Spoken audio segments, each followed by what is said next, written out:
Дорогие друзья, уважаемые радиослушатели и телезрители, здравствуйте! Вашему вниманию в прямом эфире программа «Якутск сегодня». С вами я, редактор Вита Вишнякова.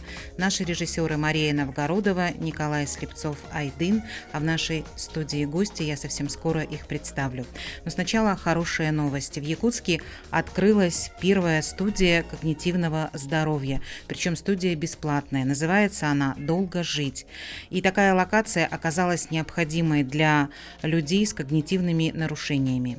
Что такое когнитивные нарушения? Насколько актуальна такая бесплатная студия «Долго жить» в нашем городе? Поговорим сегодня с нашими гостями. Сегодня с нами руководитель студии когнитивного здоровья «Долго жить» Наталья Каратаева. Наталья Алексеевна, здравствуйте. Здравствуйте. Также в нашей студии врач-гериатр Виталина Амусова. Виталина Никаноровна, Виталина Никаноровна, здравствуйте. Здравствуйте. Первый мой вопрос, наверное, давайте поясним, что такое когнитивные нарушения. Наверное, к вам, Виталина, да, больше вопрос? Когнитивные нарушения – это нарушение в процессе работы головного мозга, так скажем, да, если по-простому. К когнитивным нарушениям относятся напрямую это нарушение памяти, нарушение внимания, нарушение речи, может быть, нарушение восприятия, нарушение думать. Это основные нарушения, которые могут заметить сам пациент, может заметить и могут заметить окружающие. Но это не всегда, ведь такие симптомы сопряжены именно с пожилым возрастом, да, или со старостью. Иногда таким вот изменениям подвержен и другой возраст, более молодой. Конечно. Сейчас вообще когнитивные нарушения, можно сказать, молодеют. Вообще когнитивные нарушения подразделяются на легкие когнитивные нарушения. Это когда замечает только сам человек. Это забывчивость, просто положил ручку, он может искать где-то, и мы это считаем как бы возрастной нормой, да. Но это тоже не должно являться возрастной нормой. Потом умеренные когнитивные нарушения. Это когда уже нарушение бывает, замечает окружающие, то есть близкие родственники, что он, человек, например, забыл, как готовилось простое блюдо, например, да. Или на автомате что-то сделал, да, а потом ты не помнишь, вот ты это делал или не делал, что-то повседневное. Да. Это тоже относится к умеренным уже когнитивным нарушениям. И в это время тоже очень важно обратиться за медицинской помощью, за консультацией специалиста. Потом уже идут уже более тяжелые, такие как когнитивные умеренные нарушения. Тяжелые нарушения – это уже деменция. Деменция тоже отличается легкая, умеренная, тяжелая. Важно знать, что деменция – это как синдром, то есть это не болезнь. То есть болезнь – это болезнь Альцгеймера, например, да, это уже тяжелая деменция у человека. И также при других заболеваниях, как синдром, может идти дементные нарушения. То есть деменция и Альцгеймер – это как будто одна и та же болезнь, только разные ее стадии? Нет, это при болезни Альцгеймера уже идет деменция, то есть синдром, синдромальный диагноз, так скажем, да. Именно в диагнозе ставится болезнь Альцгеймера. Пациенты вот именно с такими заболеваниями, Наталья, к вам приходят, да, в вашу студию, и там вы им помогаете? Да. К нам приходят, обычно приводят родственники. К нам приводят обычно родственники, то есть приходят сперва к нам родственник и говорит: у меня есть бабушка, дедушка или моя мама, да, или мой папа, и мы замечаем в последнее время, что он начал очень многое забывать, или он начинает агрессировать, или наоборот, он стал очень сильно апатичным.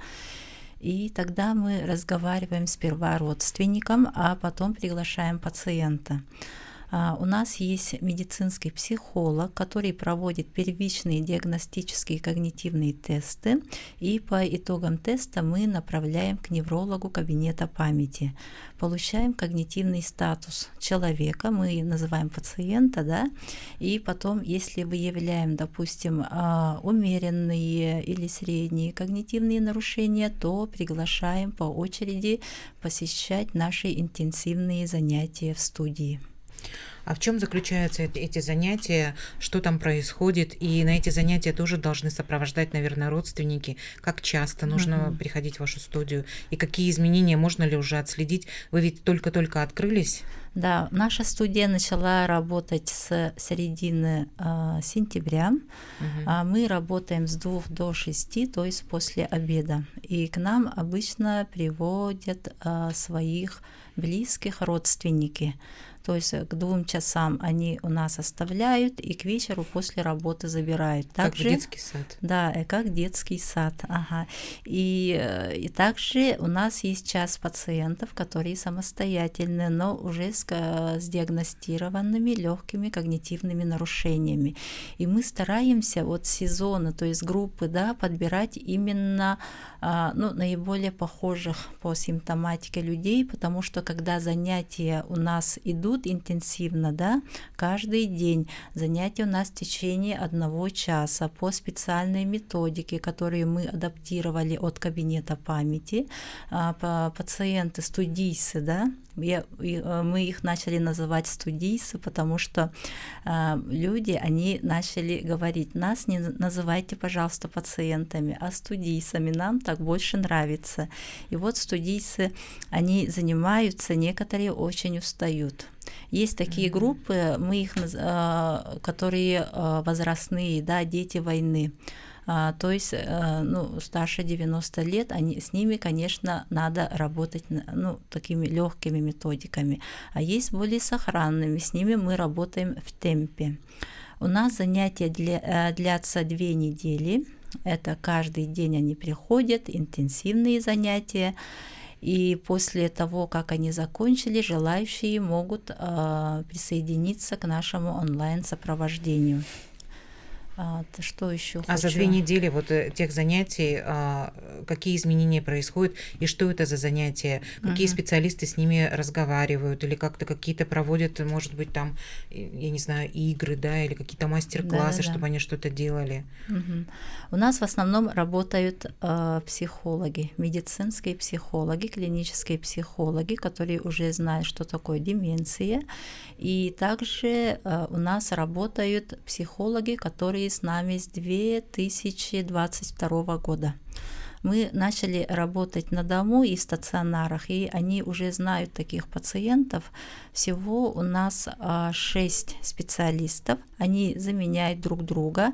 Каждый день работает по 2 специалиста, психолога одновременно, и плюс еще у нас есть медицинская сестра, которая принимает пациентов, меряет давление и так далее, да, витальные. И еще я хочу добавить, что у нас есть, так скажем, вот медицинское такое сопровождение, когда у нас есть сосудистая терапия по назначению врача. Каждый студист перед тем, как мы допустим его к занятиям, он проходит у нас медосмотр у невролога, у терапевта, который назначает еще лечение. И мы смотрим за их здоровьем во время занятий. Это в своей поликлинике ему нужно будет пройти? Нет, это у нас. Прямо у вас в студии? Это у нас, да. У нас заранее все это говорится, но время назначается, в очереди они не сидят. И получается, вот мы начинаем, когда студийцы еще свежие пришли, мы начинаем с ними когнитивные занятия. То есть это различные задачки на мышление, на память, на внимание, межполушарное взаимодействие и так далее. Потом они отдыхают. У нас идет чаепитие, беседы в рамках чаепития.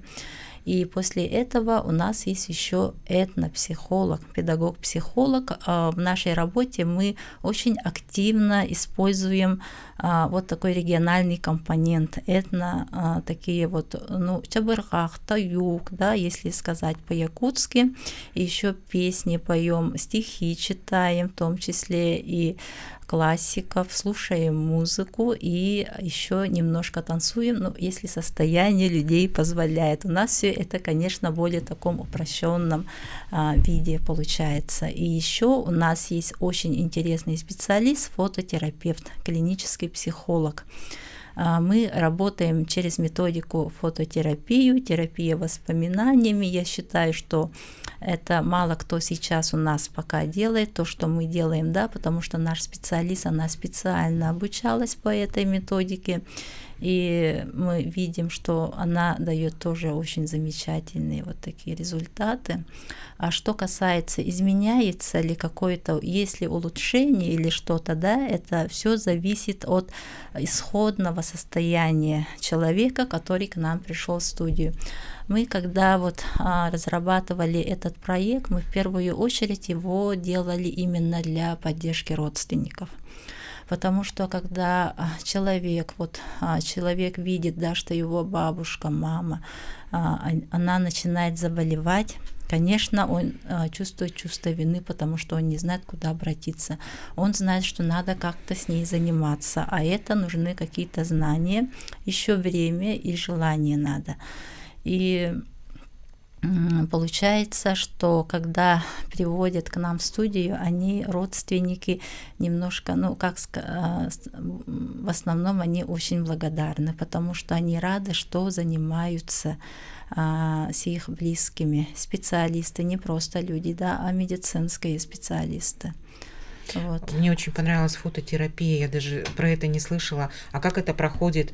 Это дается человеку, студийцу, да, даются фотографии, про которые он должен рассказать, да. И вспомнить, кто там находится. Воспоминания, да? Да, воспоминания, терапия воспоминаниями, это тоже используют, да, но как полностью фототерапию, да. Допустим, я хочу сейчас немножко один момент подсветить. Это был очень такой трогательный момент. Допустим, у нас была бабушка с очень тяжелой, да, уже с таким с углубленными нарушениями когнитивными. И вот мы выводим на экран ее детскую фотографию, где ее семья. Она стоит, смотрит на фотографию, пока не понимает, кто это. И потом вдруг, это же мой отец. И было так трогательно. Прямо. Где она маленькая совсем, где да, она стоит? маленькая, и она вспомнила своего отца, и потом она начала говорить о нем. Угу. Вы уже проводите такие занятия для людей, которых болезнь, к сожалению, настигла. А можно ли в вашу студию прийти, например, тем людям, которые, может быть, боятся, да, что будут у них какие-то такие нарушения, да, и не хотят до этого доводить, и просто, например, хотят так интересно, с пользой для себя провести время? Или это только для людей уже, у которых есть нарушения? У нас социальный проект, он поддержан фондом президентских грантов, и, конечно, мы в первую очередь нацелены на наиболее уязвимых людей, на людей старшего возраста, у которых уже есть когнитивные нарушения. Но я что хочу отметить, сейчас у нас кабинет памяти, он очень хорошо нацелен именно на профилактику заболевания, да, профилактику когнитивных нарушений. И вообще я считаю, как проектный руководитель, что сейчас в это неспокойное время нужно именно такие программы для уже работоспособных людей, чтобы они занимались своим когнитивным, ментальным здоровьем. Потому что когда мозг хорошо работает, то человек, он уже работоспособен, конкурентен на рынке труда и так далее. Виталина, как раз про профилактику, да, таких нарушений когнитивных. Я бы сама прошла бы такую профилактику, потому что бывает, что такие ситуации, что раз и что-то забываешь, и потом как-то даже странно, что ты вообще смог это забыть. Поэтому, мне кажется, наверное, заинтересовались бы именно, чтобы не доводить до такого заболевания. Мы же все равно все напуганы, да? Деменция, вы сами говорите, она молодеет. Скажите, врач-гериатр, он занимается, врач, который занимается с... Вообще врач-гериатр — это специалист, ну, узкого направления, так скажем, да, это врач такой же, как терапевт, но терапевт, он занимается с пациентами с 18 лет и старше. И он такой универсальный, он может лечить практически все заболевания, да. Это так же, как вот участковые терапевты, терапевты стационаров. А гериатр, он занимается с пациентами только старше 60 лет и идет на выявление старческой астении. При старческой астении бывают, синдромы. Это, например, вот те же когнитивные нарушения, падение. Рассеянный склероз же еще, да, есть? Или это не Нет, сюда? рассеянный склероз это в народе говорится, как будто бы это когнитивные нарушения, да, то есть слабоумие, как будто бы. Но нет, это глубоко неврологический диагноз, который никак не относится к когнитивным нарушениям. Рассеянный склероз — это заболевание. Отдельное. Да, нейродегенеративные заболевания. Тогда врач-гериатр — это врач для пожилых людей. Возраст у нас пожилой — это 60+. Его не продлили, к сожалению, потому что так не хочется стареть. Мы как раз за кадром говорили о том, что старость, она имеет свои преимущества, да, потому что это определенный жизненный опыт, да, это уже какая-то все равно приходит мудрость с годами, да, и, конечно, было бы приятно, чтобы ты старел, и у тебя ничего не болело. Но так не бывает, да, к сожалению, да, все изнашивается. К сожалению, так не бывает, но или, может быть, старость можно... Вообще люди считали, что старость — это болезнь, как будто бы, да. Если, например, у человека нарушение памяти, говорят, он уже старый, уже можно его не лечить, да. А у нас до сих пор так говорят нередко, да, даже в больницах. Да, в основном все, у вас возраст, уже ничего не поделаешь. Нет, к счастью, что сейчас время меняется, и очень сейчас активно внедряются врачи-гериатры. Они должны быть во всех поликлиниках, то есть пациенты старше 60 и у кого есть старческая астения, синдрома старческой астении, то их ведет врач-гериатр, то есть целенаправленно на устранение вот этих симптомов, синдромов. Врач-гериатр, он же не только вот такие, да, заболевания лечит уже, когда человек обращается с каким-то конкретным там диагнозом, да, он еще же как-то стабилизирует эмоциональное состояние пациента, да, потому что может быть же непонятно, например, у человека что-то болит или просто у него депрессия, например, у пожилого человека, или он просто расстроен, например, чем-то, и вот в таком состоянии. И вообще врач-гериатр, он проводит комплексную гериатрическую оценку, и вот там уже выявляются функциональные нарушения, нарушения питания, когнитивные нарушения. И вот по специалистам потом он направляет и идет целенаправленно, старается восстановить вот те утерянные функции или же сохранить хотя бы вот на этой уровне, чтобы не было ухудшения. А что первично, болезни или вот возраст преклонный? Возраст преклонный, как я уже сказала, это не болезнь, да. Старость — это, скажем, как фактор риска.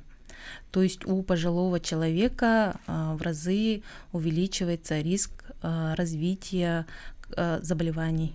Но все-таки, если ты пожилой, все-таки в каких-то моментах ты обречен. Потому что все же изнашивается, все органы изнашиваются, тело изнашивается. Это в зависимости от самого человека. Есть у нас очень уникальные люди, старше 90, которые могут показать фору даже молодым. Да, очень хорошей физической форме, умственные способности тоже очень хорошо сохранные. Есть такие. Как они этого достигают? Что они делают? Это прям вот спорт или как-то не всегда? Вообще человек должен начать заниматься, наверное, да, чтобы у него была хорошая сохранная старость. То есть для этого вообще уже доказано, что это в первую очередь физическая активность, ежедневная физическая активность. Это не то, что вот ты на работу сходил, пришел, я вот уже походил там 3000 шагов. Нет, это должно быть целенаправленная физическая активность. Ну, в основном у пожилых... Что это должно быть? Это прямо ежедневная зарядка или это куда-то нужно ходить, бассейн, какое-то увлечение должно быть спортивное? Не обязательно. Это что человеку нравится. Это может быть ходьба, очень доступная, да, что каждый человек имеет возможность, и если он физически способен, то, пожалуйста, начинаем от 5 минут, 10 минут, а не вот так вот просто вышел, 10 минут походил, еще дальше пошел, потом он обратно не смог прийти. Мы сейчас прервемся на короткие 4 минуты, а потом вернемся. Оставайтесь.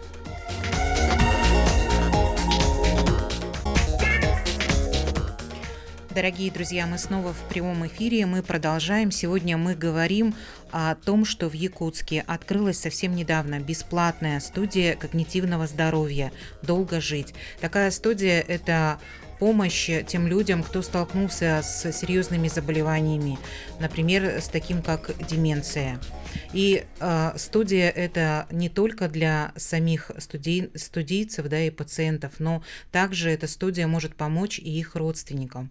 О том, какая помощь оказывается родственникам и самим студийцам, мы продолжаем говорить с гостями нашей студии. Сегодня с нами руководитель студии когнитивного здоровья «Долго жить» Наталья Каратаева и врач-гериатр Виталина Амусова.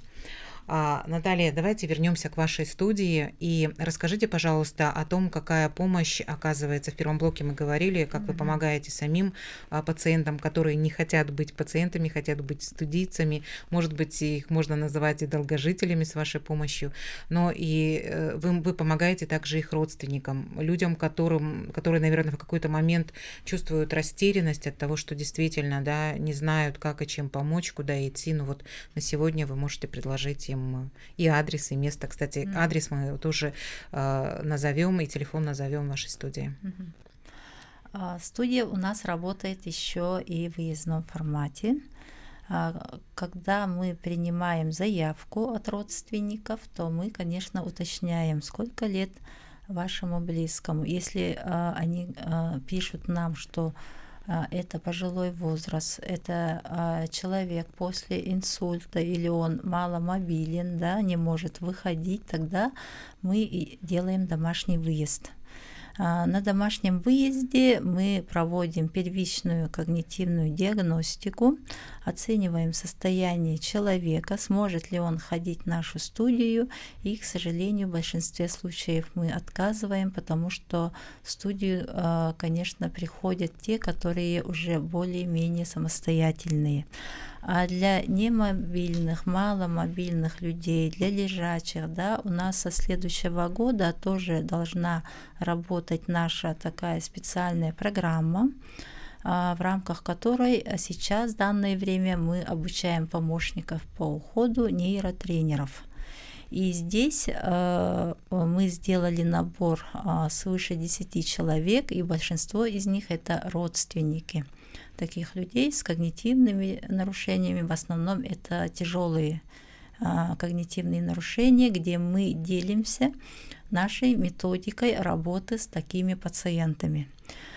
Все лекторы — это наши действующие практикующие психологи, медицинские психологи, и также читают лекции врачи. Что еще хочу сказать, если привести пример, то мы сделали выезд на дом, да, вот недавно, и увидели 95-летнюю бабушку. Вот к нашему удивлению, она была очень такая вот бойкая, сама ходила, очень даже нормально ходит сейчас, и сейчас она в нашей студии числится студийцем в данное время сейчас. Более того, ее дочка сейчас обучается у нас на нейротренера, чтобы после занятий, после интенсивов в нашей студии тоже заниматься дома самостоятельно уже со своей мамой. Тут стоит отметить, что когнитивные занятия, они должны идти постоянно, системно. И еще хочу привести пример из работы кабинета памяти. Когда 3 года назад они начали проводить вот такие занятия когнитивные, то люди, они начали к ним обращаться, и у них есть такой пример, прямо женщина с диагностированной болезнью Альцгеймера. Она в течение 3 лет сезонно, постоянно ходит на нейрокогнитивные занятия к медицинскому психологу. И плюс еще она принимает лекарства, которые назначили врачи. И получается медикаментозное плюс еще не медикаментозное, то есть занятия, да, они то, что сейчас психолог тестирует, да, то как бы когнитивные нарушения, они практически стоят на одном уровне. То есть получается вот такая параллельная терапия, да, и занятия, и медикаменты, они дают очень хороший результат. И тут следует понять, что нужна очень большая поддержка именно семьи пациента. Те люди, которые понимают важность вот такого сопровождения, да, не медицинского, вот таких постоянных занятий наравне с терапией, они прямо ходят постоянно в кабинет памяти к психологу и записывают своих близких. А вот нейротренер, вы сказали, да, что вот дочь бабушки стала нейротренером и ходит для этого к вам в студию, занимается, учится. Это посильно абсолютно любому человеку или у нее есть какое-то образование медицинское? Это посильно любому человеку. У нас сейчас идет первый набор, мы еще не закончили обучение. Это вот тот набор, который вы говорили, вы взяли 10 человек. Да, там у нас уже не 10, а 12 человек, по-моему. Но мы рассчитывали на 10 людей. У нас учатся еще, помимо родственников, медицинские сестры, которые постоянно по ходу своей деятельности работают с пациентами с деменцией. А что такой человек, нейротренер, что он будет уметь после ваших курсов? И сколько эти курсы длятся? Эти курсы у нас длятся в течение 1 месяца, плюс там у нас очень-очень много практики. Большая часть — это практика. Практику они проходят в студию, практику они проходят вместе со своими родственниками, да, за которыми сейчас они ухаживают. И еще мы даем им очень много заданий. Заданий не только, что касается их вот этого, как его именно вот этой специальности, да, допустим, а именно, допустим, как пользоваться правильно социальной сетью, потому что часть они не умеют, а это люди старшего возраста, для них новые навыки, это тоже очень хорошо, мы считаем. И мы их учим еще коммуникации. Это нейротренеров? Это нейротренеров. Мы их учим как техникам самопомощи психологическим, потому что человек, который в течение 24 часов ухаживает за своим близким с тяжелым заболеванием, он, конечно, очень сильно выгоревший человек. И что их может спасти в этом случае? Мы им рассказываем про маршрутизацию, да, если так сказать термином-то, где они могут еще получить помощь. Мы передаем им наши методики, как мы работаем вот с такими пациентами.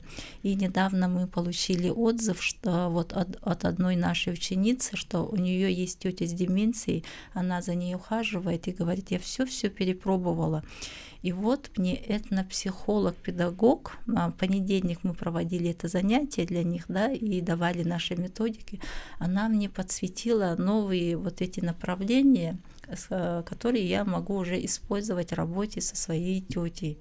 Спасибо большое. И многие отмечают, что занятия проходят у нас интересно, и как можно больше людей должны учиться как бы ухаживать правильно за своими близкими. Это я прям очень согласна. Я хочу напомнить нашим слушателям и зрителям, что вы можете задать свой вопрос по телефонам прямого эфира 32 0066, 32 11 66 для тех, для кого эта тема актуальна. А вы находитесь в центре города? Да, мы находимся в центре города, Горького 94, но вот лучше нам сперва написать заявку, написать по мессенджерам, по телефону 8 914 2 777 429.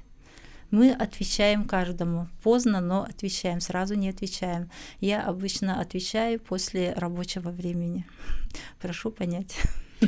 Можем еще раз назвать ваш номер. Это МТС 2 3 семерки 429. Да. 8 914 2 777 429.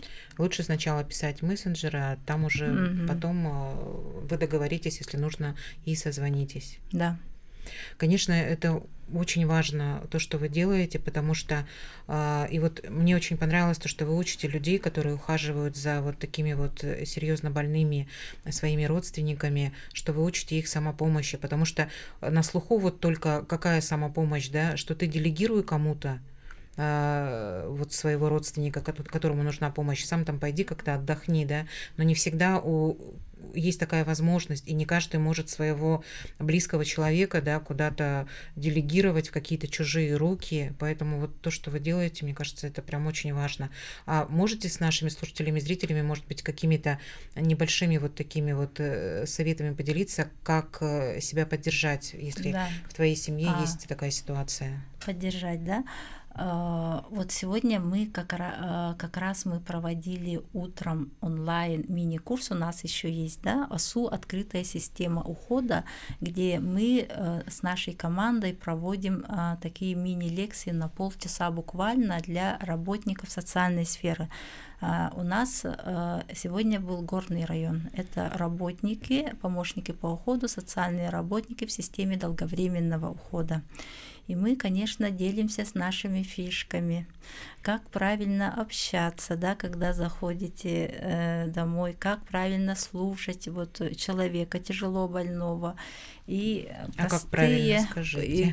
Простые вот эти техники. Допустим, я так сегодня хотела принести карандаши.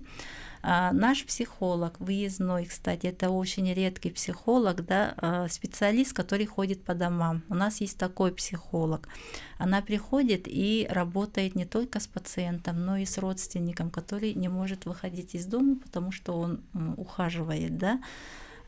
И вот у нее есть очень такая классная техника, она очень такая простая, она всегда при себе вот носит карандаши. И она говорит, вот когда вот вы подходите к пациенту, не говорите, что сейчас я буду проверять ваше когнитивное состояние, нет, да? Я вот хочу вот показать вот эти карандаши, цветные. Мы сейчас, да, цветные, мы сейчас немножко порисуем, да, допустим, она показывает, они различного цвета, и вот что она говорит, что обычно человек, у которого уже тяжелые, ну, уже такая средней степени когнитивные нарушения, да, он не узнает желтый цвет. Он видит, что это карандаш, но он уже не вспоминает это какой цвет. Другие цвета еще более-менее, да. Если совсем тяжелый человек, то он вообще цвета не различает. Он даже не знает, что это карандаш, допустим, да. Вот мы показываем карандаш, он говорит, что это ласточка. Вот. Ну, такие случаи. А если тоже не захочет вот пациента вообще рисовать, или скажет, не есть хочу? Такие, это получается, что мы пока еще не вошли в контакт. Угу. Также зачастую пациенты, они находятся в очень сильной депрессии, особенно в тех семьях, где нет поддержки. То есть вроде бы рядом люди ходят, да, но нету такого общения теплого, поддерживающего вот с этим человеком. Или, допустим, приходим, вместо пациента говорит дочка, или муж, или жена. А он уже не хочет с нами разговаривать. Ситуаций очень много бывает. Много нюансов. Да. Виталина, мы в первом блоке с вами говорили о том, что важно, конечно, да, чтобы не доводить до таких ситуаций, да, там о себе, конечно, заботиться любому человеку, да, о своем здоровье, но, наверное, лучше это делать не ближе к старости, да, а где-то в молодости, да, или в каком-то таком активном возрасте. Может быть, у вас есть какие-то рекомендации как врача и советы? Обязательно всегда есть советы, которые, к сожалению, практически очень редко кто соблюдает. Но вообще сейчас идет тенденция, что вот сейчас молодежь, она очень даже такие продвинутые насчет этого. Они очень хорошо занимаются спортом, соблюдают правильное питание, много обучаются. Это свой когнитивный резерв тоже создают, да, и здоровый образ жизни, то есть ограничение алкоголя, ограничение курения. По-моему, сейчас это намного лучше, чем было, например, лет 20 назад, да. Поэтому есть все условия, чтобы вот сейчас молодежь, которая родилась после 2000-х годов, они будут очень активными и долгожителями, и старость у них будет намного лучше, чем вот, которые родились дети войны, да, у них вот изначально уже тяжелые условия, минимум образования, питание какое было, да. Поэтому вот сейчас людям, которые в активном возрасте, очень важно начать здоровый образ жизни. Это физическая активность, вот как я уже говорила, да, в первом блоке, правильное питание, это ограничение легко усваиваемых углеводов, это булочки, хлеб, вообще мучные изделия, да, это как можно ограничивать прием таких, чрезмерный прием таких углеводов. Вообще белок очень важен, тем более в наших северных условиях. А белок же можно еще покупать, и в аптеке есть определенные смеси, или все-таки лучше это, чтобы это были натуральные продукты? Натуральные продукты, конечно. Лучше. Ага. Можно, да, вот то количество белка вместе с такими продуктами восполнять. Вообще можно. Тем более у нас в Якутии очень хорошее мясо, рыба. Но опять же, не всем доступно, и можно грустить о нашей пенсии, но это... хорошие белковые добавки, они тоже неплохо стоят. Там вроде бы как можно прям небольшой порцией вот это вот восстановить уровень белка хорошо и быстро. Все равно это, наверное, больше показано людям, которые теряют очень много белка. Это спортсмены, это, кстати, наши пожилые, вот у кого уже синдром мальнутриции, то есть недостаточное питание, да, им вот даже показано дополнительное белковое питание, потому что человек, когда лежит, он теряет очень много белка, то есть мышцы уходят. Вот поэтому очень часто у лежачих наших бабушек, дедушек мы отмечаем саркопению, то есть мышечное истощение. А для тех, у кого приближается возраст пожилой, тем, кому, допустим, около 50 или чуть за 50, будет ли полезно, например, учить стихи там раз в неделю? Конечно, чтобы очень важен когнитивный новое... тренинг. Вообще очень хорошо, вот, например, начать изучать языки. Вот то, что доступно, да. У нас еще минута до конца. Вообще важно образование. Человек должен обучаться все время, можно так сказать, да, и этим как бы отсрачивать наши какие-то когнитивные нарушения. Да, я бы еще добавила, что про стабильное психологическое состояние. Да, обязательно. Потому что, да, стресс, он может прям совсем все. Стресс стал нашим спутником, все накрыть, к сожалению, да. Поэтому сейчас скоро профессия психолога, она будет очень востребована. Да, я думаю, она уже очень востребована. Большое вам спасибо за такой полезный эфир для слушателей и зрителей. Я напомню, что в нашем городе есть такая студия «Долго жить». Благодарю вас всех за внимание и всем хорошего вечера. Будьте здоровы.